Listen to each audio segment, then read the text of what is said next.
¿Qué tal? Muy buenas tardes a los compañeros de los medios de comunicación y a quienes ven también estas conferencias a través de las plataformas en YouTube. Vamos a iniciar con un video de una parte muy emotiva del discurso del presidente de la República, Andrés Manuel López Obrador, en el Zócalo capitalino. Este es el núcleo del mensaje, muy digno de ser resaltado en una fecha como hoy, aniversario del natalicio de Benito Juárez. Por favor. ¡Pensionismo! ¡No! ¡Oligarquía! ¡Corrupción! ¡Clasismo! ¡Racismo! ¡Libertad! ¡Democracia! ¡Honestidad! ¡Justicia social! ¡Igualdad! ¡Soberanía! ¡Viva la expropiación petrolera! ¡Vivan los trabajadores y técnicos de antes y de ahora de la industria petrolera nacional! ¡Viva el general Lázaro Cárdenas del Río! ¡Viva México! ¡Viva México! ¡Viva México!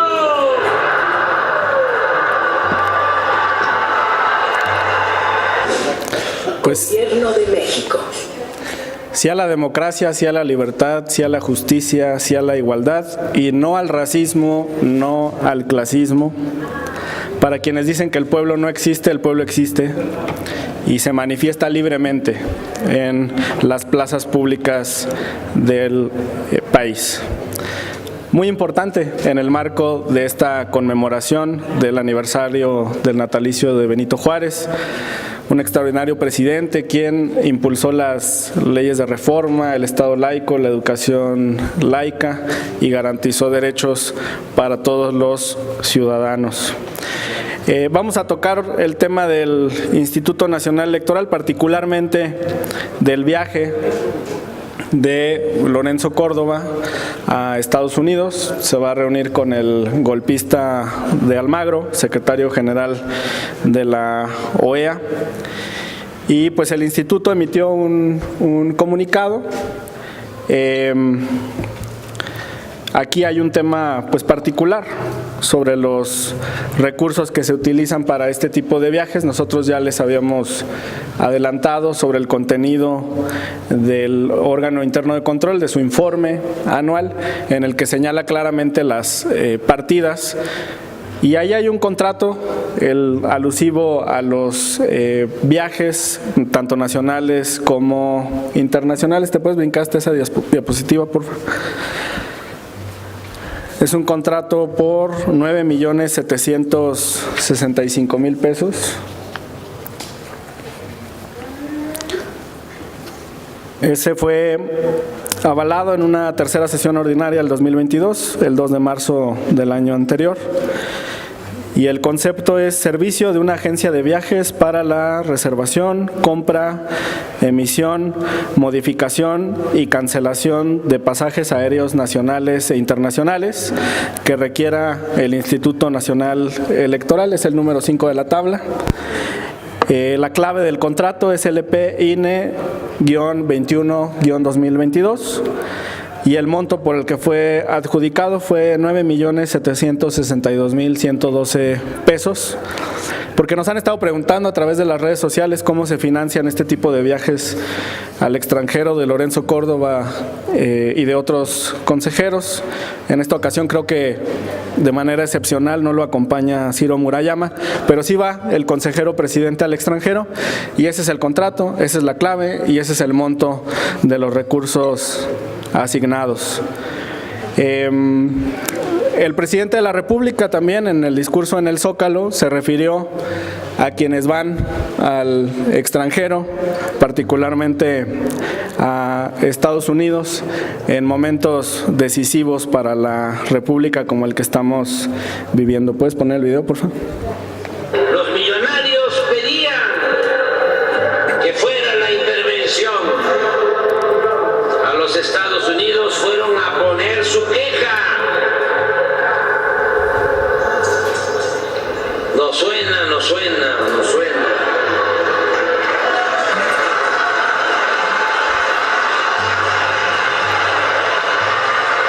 los Estados Unidos fueron a poner su queca para que de allí vinieran a proteger sus empresas.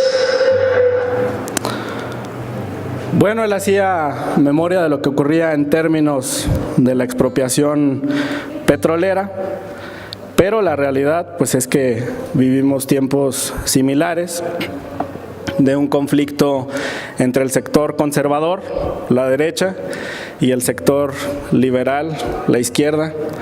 Nosotros, los liberales, los integrantes de Morena, pues como herederos de las transformaciones de la vida pública del país, de la independencia, de la reforma impulsada por el presidente Juárez, de la revolución, también de la expropiación petrolera, cuyo aniversario pues celebramos masivamente en el Zócalo capitalino, y del otro lado los reaccionarios, ¿no?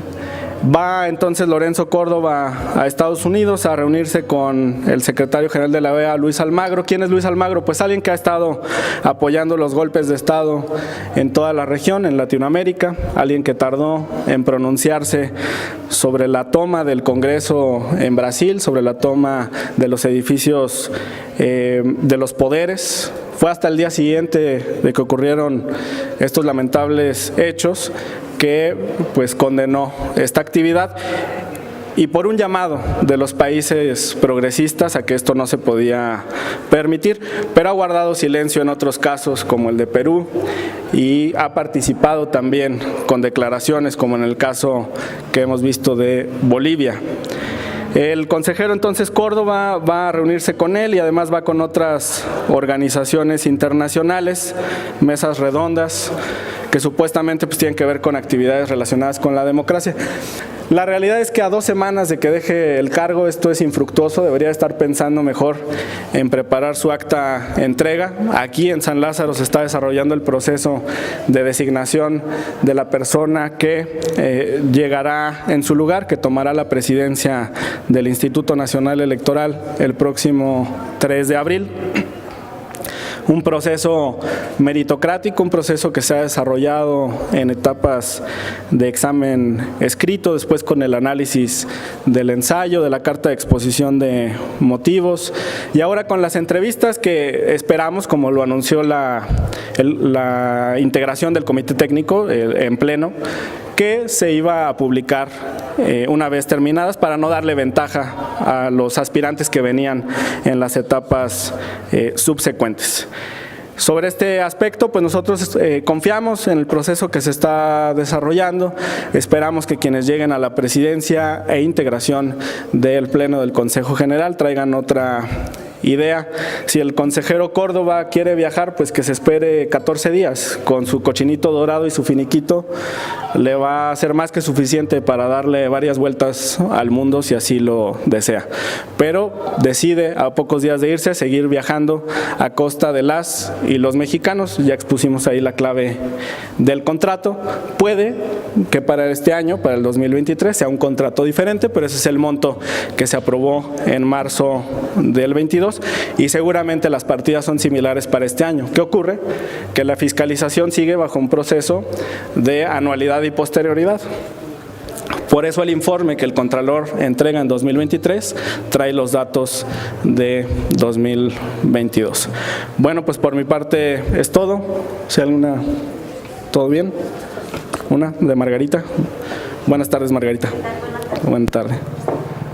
Sí, nada más preguntarte si ahora que lleguen los nuevos consejeros, incluida la presidenta al INE, ¿va a haber alguna prohibición para que salgan al extranjero? Porque la mayor parte de estas invitaciones son con cargo a quienes los invitan, a los similares, ¿no?, del INE en cualquier país del mundo.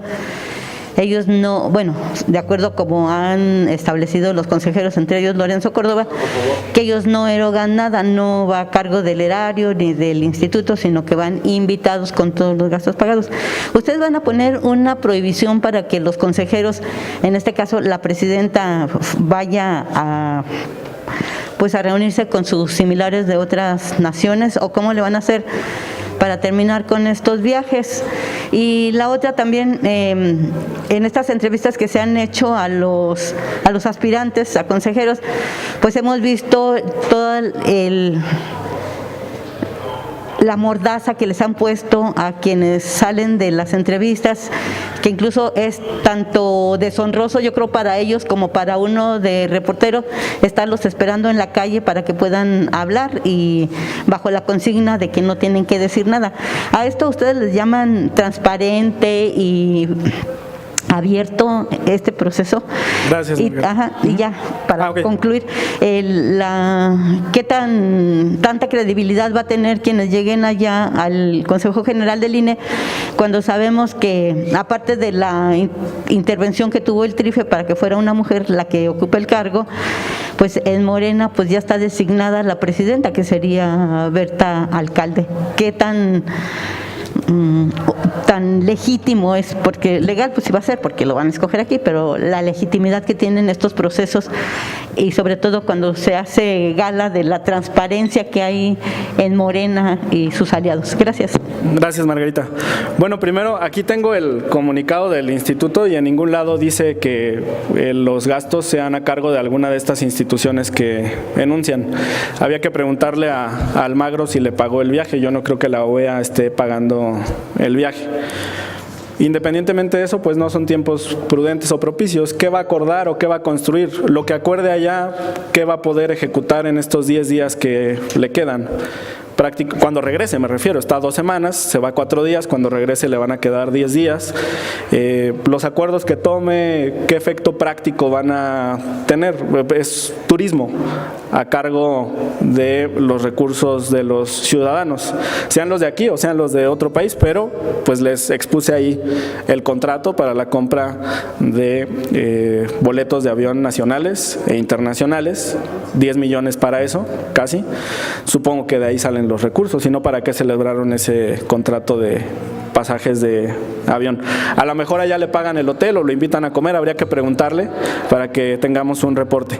Es muy interesante la idea que manifiestas sobre las restricciones para salir del país, porque por ejemplo el presidente de la República las tiene a partir de ciertos días, tiene que solicitar una autorización al Congreso.